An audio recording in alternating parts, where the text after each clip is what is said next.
நம்ம வீடியோவில் எல்லாமே ஷார்ட்ஸ் தான் அப்லோட் பண்ணலான்னு இருக்கேன். நிறைய ஷார்ட்ஸு நம்ம கடைக்கு வந்துருக்கு. எல்லாமே வந்து நம்மக்கிட்ட இல்லாத மாடல் எதுவுமே சொல்லவே முடியாது. அதுக்காக தான் நான் எல்லா கடையில் இருந்துமே ஓப்பன் பண்ணி காட்டிக்கிட்டு இருக்கேன்.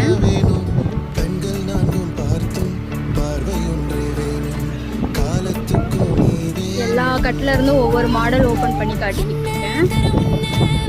குவாலிட்டி வைஸ் டவுட்டே வேணாம் உங்களுக்கு.